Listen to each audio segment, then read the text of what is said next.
तो आज हम एक ऐसी कहानी में उतरने वाले हैं जो हमारे सच और हमारी हकीकत की समझ को ही हिलाकर रख देगी। एक ऐसी दुनिया जहां जो दिखता है वो सच नहीं है। चलिए इस डिजिटल दुनिया की परतें खोलकर देखते हैं। कहानी की शुरुआत होती है इसी एक लाइन से। ये सिर्फ एक डायलॉग नहीं, बल्कि एक बहुत बड़ी पहेली है। सोचिए जरा, क्या हो अगर हमारी पूरी हकीकत, हमारा सच, बस हमारे दिमाग की बनाई हुई एक रेंडर की हुई तस्वीर हो? यही सवाल इस पूरी कहानी के दिल में है। तो कहानी का पहला हिस्सा हमें एक ऐसी हकीकत में ले जाता है जो सही नहीं लगती। मतलब किरदारों को ना धीरे धीरे ये एहसास होने लगता है कि उनकी दुनिया में कुछ तो गड़बड़ है। और यहीं पर कहानी के मुख्य किरदार आर्यन की एंट्री होती है। वो एक अजीब कश्मकश में फंसा है।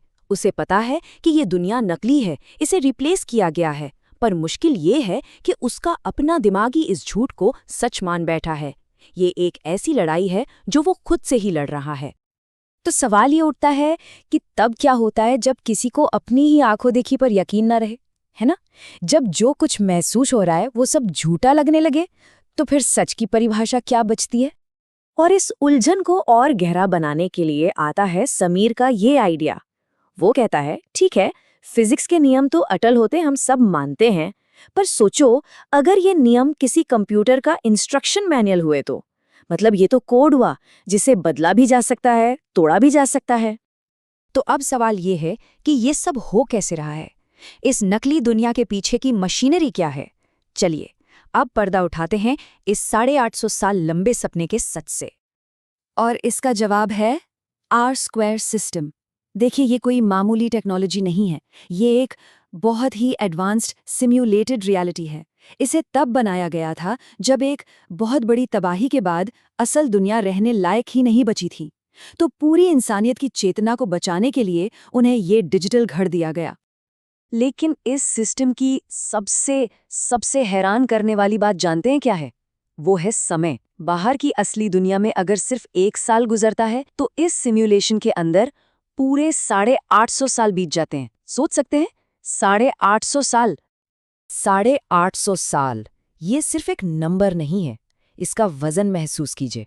मतलब पीढ़ी दर पीढ़ी गुजर गई, पूरी पूरी सभ्यताएं बन गई और खत्म हो गई, और ये सब हुआ बाहर की दुनिया के महज कुछ सालों के अंदर। तो इसकी शुरुआत कैसे हुई? बात है 2024 की, जब असल दुनिया क्लाइमेट चेंज और लड़ाइयों की वजह से तबाह हो गई। तब इंसानियत को बचाने के लिए इस सिस्टम को शुरू किया गया और सबको एक तरह की गहरी नींद में डाल दिया गया। और फिर बाहर की दुनिया में लगभग 100 साल बाद, मतलब 2129 तक, अंदर एक परफेक्ट डिजिटल पैराडाइज तैयार हो चुका था। एक डिजिटल स्वर्ग सुनने में तो बहुत अच्छा लगता है ना?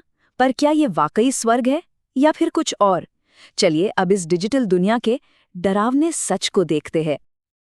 और यहीं पर आर्यन उस सच को सामने रखता है जो सब कुछ बदल देता है।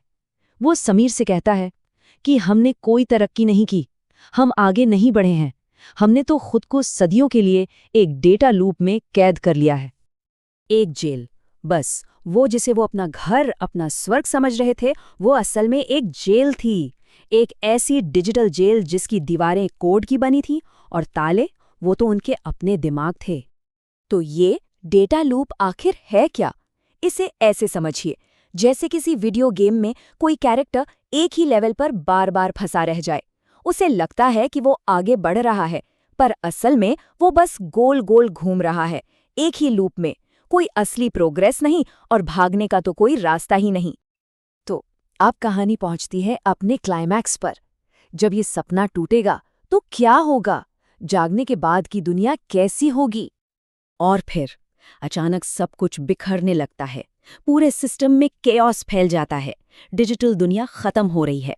और ठीक तभी एक ऑटोमेटिक प्रोसेस, एक रिस्टोरेशन सीक्वेंस शुरू हो जाता है। सिस्टम फिजिकल रियलिटी को वापस ला रहा है।